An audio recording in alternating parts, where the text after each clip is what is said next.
Maka pada saat itu perlu digarisbawahi teman-teman, bahwasanya Khadijah radhiyallahu anha ini walaupun pada saat itu berumur 40 tahun tapi terkenal sekali dengan kecantikannya. Dan ini mungkin sudah menjadi sesuatu yang fitrah ya. Kalau seseorang yang berlimpah hartanya, maka segala kebutuhan terpenuhi, itu berpengaruh kepada masalah terlihat tertua atau tidak. Karena orang biasa kalau punya beban hukum, beban masalah ekonomi, masalah-masalah yang dihadapin, kadang-kadang berpengaruh kepada raut wajah, ya, seperti itulah kurang lebih rasionalnya gitu ya. Maka Khadijah terkenal sekali dengan kecantikannya dan selalu dilamar oleh banyak orang Mekah walaupun beliau sudah menjadi janda pada saat itu. Dan orang-orang yang ditolak ini terkenal, si fulan melamar Khadijah, ditolak, tersebar beritanya. Khadijah nolak, mau, karena punya kecantikan, punya kekayaan. Ini orang terkaya di Mekah. Baru pertama kali pada saat itu Khadijah yang meminta, meminta kepada Nabi SAW untuk menikahinya. Dan ini belum pernah terjadi. Khadijah selalu menolak lamaran orang gitu. Maka Khadijah berkata kepada Maisarah pada saat itu, setelah menceritakan, saya akan berbicara sesuatu nanti dengan orang yang akan menyambung lidah saya kepada Muhammad. Cuma bahasa begitulah kurang lebih. Jadi karena Maisarah seorang laki-laki, Khadijah tidak berbicara masalah pernikahan. Lalu Khadijah pun mencari siapa kira-kira orang yang paling pantas untuk diajak ngomong. Ditemukanlah seorang sahabatnya bernama Nafisa. Nafisa sahabat dekatnya Khadijah. Lalu berkata Khadijah, wahai Nafisa, apa kamu sudah tahu cerita tentang Muhammad? Oh belum, kata Nafisa. Kata Khadijah, ceritanya begini loh. Begini, diceritain semua panjang lebar yang Maisarah cerita. Lalu Nafisa juga kaget, seperti itu kah Khadijah? Dia bilang iya. Dan saya punya niat sesuatu yang saya ingin kamu yang menyampaikannya. Kata Nafisa, apa itu? Saya ingin agar engkau menyampaikan kepada Muhammad untuk melamarku. Kata Nafisa, selama ini kau nolak tokoh-tokoh Mekah yang kaya raya, sekarang kau minta Muhammad untuk melamarmu? Artinya Nabi SAW memang waktu itu pedagang, tapi bukan sekelas levelnya orang-orang nomor satunya Mekah yang melamar Khadijah kemudian ditolak, gitu kan? Maka pada saat itu kata Khadijah, iya, saya bersedia kalau Muhammad mau menjadi suami saya. Maka Nafisa pun tidak menunda, mengatakan urusan saya akan pergi. Maka waktu itu Nafisa pun mendatangi rumah Nabi SAW. Kemudian menemuinya di depan ada keluarga-keluarga pada saat itu. Di antaranya tentu ada Abu Talib pamannya, kemudian ada sepupu-sepupunya gitu kan. Lalu Nafisa mengatakan, wahai Muhammad, mengapa engkau belum menikah? Kata Nabi SAW, belum cukup bekal. Ini biasanya kalau dalam terjemahan bahasa Indonesia begitu ya. Kalau bahasa Arab itu minkillati dzatiyat. Orang Arab biasa begitu. Bisa saja dia mengatakan saya belum punya rumah karena masih numpang sama pamannya memang pada saat itu. Itu kan masih tinggal sama Abu Talib. Kemudian usaha saya masih baru mulai. Ya nantilah kalau sudah mantap semua sudah mapan baru saya menikah. Lalu kata Nafisa, ya, wahai Muhammad, mengapa engkau tidak menikah dengan wanita yang berkumpul semua pada dirinya hal yang kau butuhkan? Kecantikan, jalur nasab, ya, kekayaan, kepintaran, gitu kan, kedudukan, semua ada. Kata Nabi SAW, siapa yang kau maksudkan? Kata Nafisa, Khadijah binti Khuwailid, gitu kan, Khadijah binti Khuwailid. Lalu kata Nabi SAW, bagaimana bisa Khadijah? Mali wal Khadijah, kata Nabi SAW. Bagaimana saya dengan Khadijah? Mustahillah itu terjadi. Karena Khadijah siapa? Orang yang memang menolak semua tokoh-tokoh satu Mekah, tahu kalau dia tolak tokoh-tokoh Quraisy. Lalu dia mau menikah dengan orang yang tadinya penggembala kambing, kemudian sekarang menjadi pengusaha kecil. Kata Nafisa, itu urusan saya. Yang penting kamu setuju dulu, gitu kan?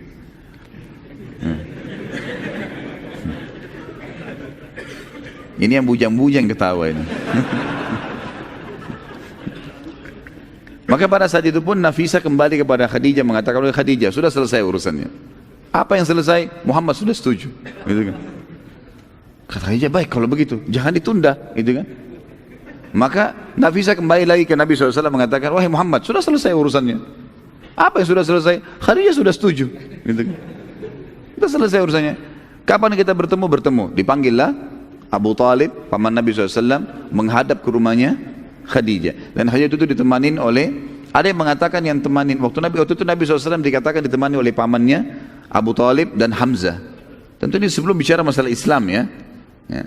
Kemudian dari pihak Khadijah ayahnya sendiri Khuwailid, dan ada yang mengatakan ditemani juga oleh sepupunya Waraka bin Naufal, ya, pendeta Nasrani nanti yang akan mengakui kenabian Nabi SAW di masa penerimaan wahyu Iqra bismi rabbikal ladzi khalaq. Baik, pada saat itu terjadilah kesepakatan dan akhirnya menikahlah Nabi SAW dengan Khadijah, dan pada saat itu maharnya Nabi SAW yang diberikan adalah 20 ekor unta. Ya, jadi satu ekor unta itu sekarang sudah berapa harganya, ratusan juta, gitu kan? Apalagi ya sampai 20 ekor unta. Dan ini bantahan yang sangat jelas kepada para orientalis yang mengatakan Muhammad sengaja menikah dengan orang kaya karena dia ingin membiayai hidupnya. Dan ini tidak benar sama sekali. Salah sekali ini. Karena Nabi SAW waktu itu setelah menikah pun sama Khadijah, beliau yang memberikan kebutuhan rumah, nafkah, walaupun tetap memutar modal Khadijah. Karena setelah menikah, Khadijah menyerahkan seluruh hartanya radhiyallahu anha kepada Nabi SAW untuk dikelola, gitu kan? Silakan kelola, lalu dipakai bersama-sama, gitu kan? Nabi SAW pada saat itu, teman-teman sekalian, menikah dengan Khadijah tentunya, itu berumur 25 tahun dan Khadijah 40 tahun. Dan ini juga sekaligus bantahan yang mengatakan bahwasanya Nabi Muhammad itu, kata orang-orang orientalis ya, dan ini dikembangkan oleh para orang-orang liberal sekarang. Kalau Nabi SAW itu menikah lebih dari satu wanita, sampai memiliki beberapa orang wanita, itu karena hawa nafsu. Ini pemahaman yang fatal sekali salah. Kenapa? Karena Nabi SAW pada saat menikah dengan Khadijah, sampai Khadijah meninggal, Nabi SAW tidak poligami. Beliau sendirian. Padahal pada saat itu Nabi SAW mampu untuk menikah lagi. Sebagaimana kita akan lihat nanti, fase penobatan Nabi itu di masa beliau masih berumah tangga dengan Khadijah. Dan bisa saja beliau menikah pada saat itu. Tapi Nabi SAW tidak melakukannya. Dan dalam kondisi Nabi 25 tahun untuk menikah, Khadijah 40 tahun. Gitu kan. Jadi jelas sekali terbantahkan, tidak ada hubungannya dengan hawa nafsu ini. Dan kita lihat Nabi SAW menikah setelah meninggalnya Khadijah. Ya, setelah meninggal Khadijah, barulah masuk wahyu turun menyuruh Nabi SAW untuk mengizinkan Nabi menikah dengan Saudah binti Zam'ah, kemudian baru menikah dengan Aisyah, kemudian baru datanglah wanita-wanita yang lain. Setelah itu yang dinikahi Nabi SAW, itu pun wahyu dari langit, bukan keinginan Nabi SAW. Karena perilaku Nabi, perkataan Nabi semua dikontrol oleh wahyu, gitu kan? Wa ma yantiqu 'anil hawa in huwa illa wahyu yuha. Jadi perilaku dan keputusan Nabi SAW itu dikontrol oleh wahyu. Dan Nabi SAW mengatakan, sesungguhnya aku dinikahkan, maksudnya Allah perintahkan untuk menikahi dengan wanita-wanita ahli surga. Artinya yang sudah menjadi istri Nabi SAW adalah wanita ahli surga, dijamin oleh Allah Subhanahu Wa Taala. Dan kita tahu dari seluruh istri Nabi SAW semuanya janda, kecuali Aisyah radhiyallahu anhu najmain. Aisyah saja yang perawan, yang lainnya janda. Kalau Nabi SAW mau nikah dengan perawan, tidak ada yang nolak. Waktu Nabi SAW mau melamarkan Usama bin Zaid, ya, anaknya Zaid bin Haritha, kepada seorang wanita yang terkenal dengan kecantikannya di Madinah, orang tuanya perempuan ini mengira Nabi SAW yang melamar. Sampai mereka mengatakan, kalau Rasulullah SAW pintu rumah kami terbuka, mau jadi istri berapapun tidak ada masalah. Tapi akhirnya mengatakan, enggak, ini perintah Nabi SAW untuk menikahkan dengan Usama bin Zaid. Lalu ditanyalah kepada anaknya mengatakan, kalau perintah Nabi SAW saya akan patuh. Lalu menikahlah Usama dengan anak perempuan itu. Jadi Nabi SAW bisa menikah dengan perawan semuanya, kalau Nabi SAW mau. Berarti tidak ada hubungannya sama hawa nafsu. Ada pernikahan Nabi SAW teman-teman kadang-kadang karena ingin mengangkat kedudukannya para sahabat. Seperti misalnya beliau menikah dengan Aisyah, dengan Hafsah radhiyallahu anhu ajma'in, ini untuk mengangkat kedudukannya Abu Bakar sama Umar, dan menjalin persahabatan yang bagus, gitu. Dan ini hal yang kadang-kadang hilang di antara kaum muslimin ya. Ini sunnah Nabi SAW, teman-teman sekalian. Bahwasanya kita menawarkan anak kita menikah dengan sahabat kita.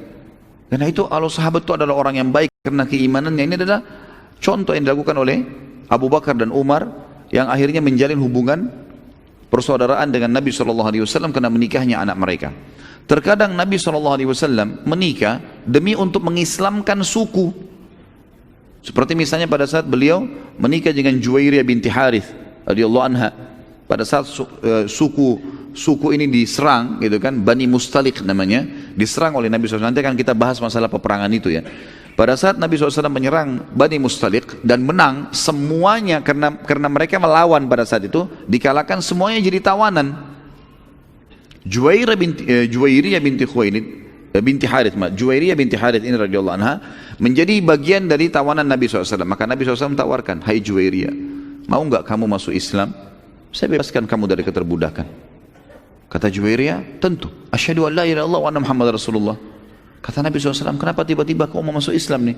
Kata Juwairiyah, sebelum anda datang wahai Rasulullah, saya melihat ada cahaya dari Madinah masuk ke kamar saya, dan saya menampilkan itu adalah anda yang datang. Maka saya menerima ini. Kata Nabi SAW, kalau begitu saya menerima keislamanmu dan juga menerima sebagai istri. Menikahlah Nabi SAW. Pada saat itu, karena masuk Islamnya Juwairiyah dan dia adalah anaknya Harith. Harith ini kepala suku Bani Mustaliq. Melihat kejadian pernikahan Nabi SAW yang resmi dengan Juwairiyah ini, seluruh sahabat melepaskan Bani Mustaliq, tawanan. Sudah, karena ini adalah Nabi menikahi anak kepala suku kalian, kami bebasin kalian. Tidak ada tawanan sama sekali. Gara-gara itu teman-teman masuk Islam orang-orang, gitu kan? Jadi memang ada maslahat di situ. Bukan cuma sekedar, tidak ada hubungannya dengan hawa nafsu nih. Dan memang subhanallah, saya temukan teman-teman orang yang melakukan poligami dengan tujuan hawa nafsu ini hancur ini. Hanya untuk berbangga-bangga, iya. Kalau dia mengatakan saya punya istri dua, saya punya istri begini, itu tidak akan bertahan lama. Dan tidak ada sesuatu yang mau dibanggakan. Orang yang melakukan poligami teman-teman menambah ekstra sesuatu, ekstra tenaga, ekstra duit, ekstra waktu, ekstra semua. Bukan cuma bikin masalah biologisnya gitu kan. Biologis setengah jam selesai, 1 jam selesai. Tapi orang setelah itu harus berikan nafkah, harus berikan perlindungan, harus berikan pendidikan. Ini semua yang harus difahamin gitu kan. Jadi Nabi SAW tidak ada hubungannya sama sekali dengan masalah, dengan hawa nafsu ini. Karena dari mayoritas kehidupan kita, biologis adalah salah satu substansial kecilnya saja. Kehidupan luas sekali, gitu kan. Seperti contoh juga Nabi SAW menikah karena merasa kesian dan mau membantu. Menikahnya Nabi SAW dengan Ummu Salamah radhiyallahu anha. Ummu Salamah lebih tua dari Nabi SAW. Dan memang di akhir-akhir hidup beliau tidak bisa melayani Nabi SAW dari sisi biologis, sampai beliau menghibahkan malamnya kepada Aisyah radhiyallahu anhum ajma'in. Ya. Jadi banyak sekali hukum-hukum di sini. Di antaranya juga Nabi SAW menikah untuk menjelaskan hukum syar'i, seperti menikahnya Nabi SAW dengan Zainab binti Jahash, mantan istrinya Zaid bin Harithah. Dan ini subhanallah, saya lihat ada satu cuplikan orang yang murtad dari Islam, entah dari mana manusia ini gitu kan.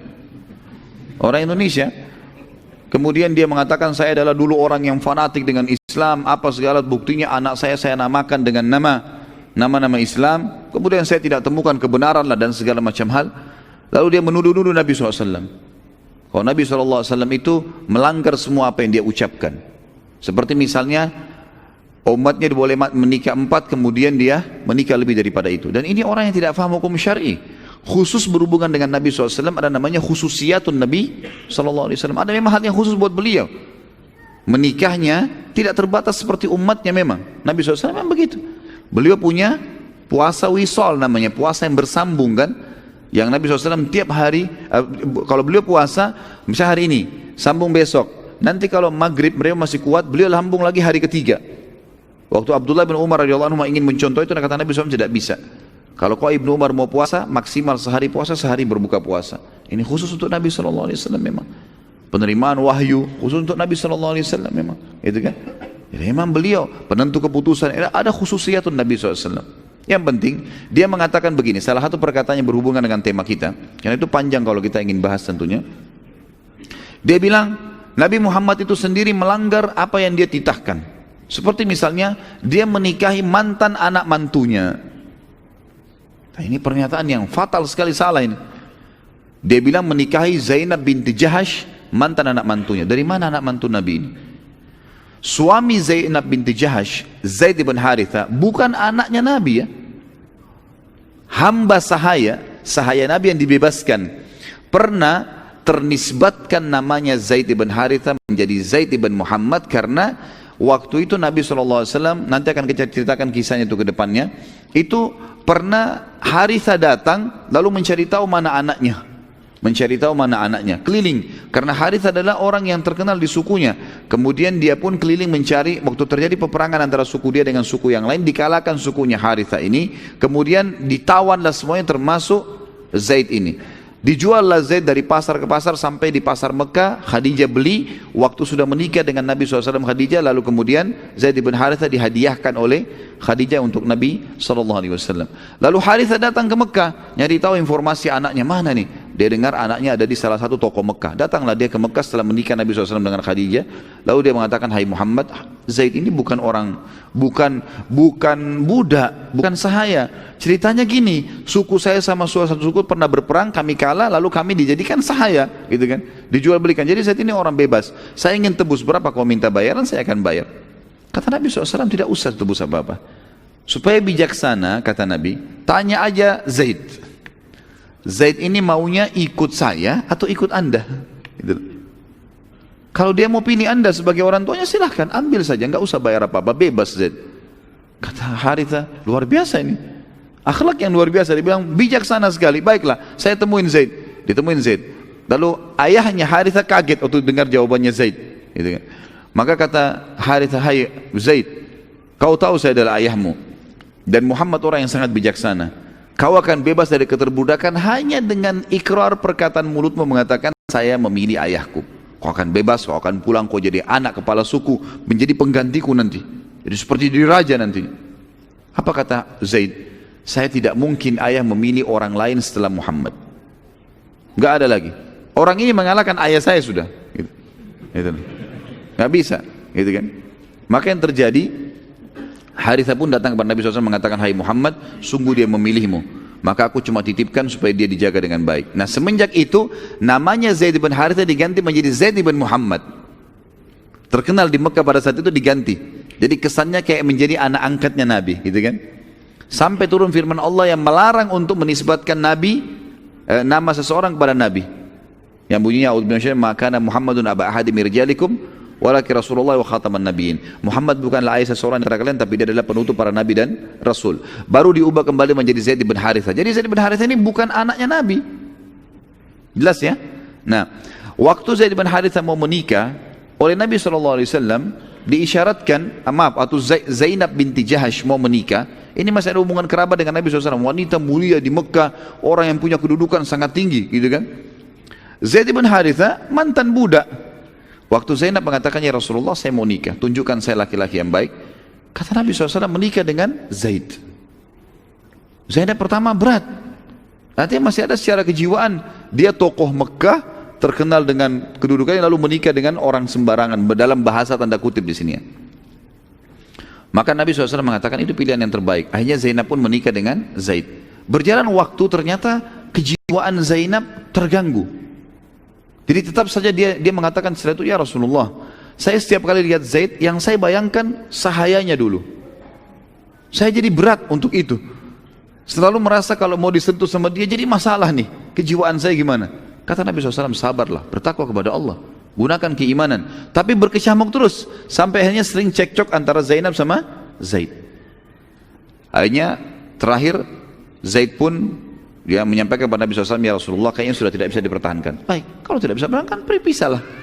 Waktu berpisah, Allah SWT turunkan firman-Nya yang menekankan kalau kami setelah Zaid selesai dari urusannya dengan istrinya, kami menikahkan kaum Muhammad sama mantan istrinya, sama Zainab itu, agar jelas bagi orang-orang beriman, ya, kalau mantan istrinya anak angkat atau orang yang numpang di rumah, itu bukan mahram.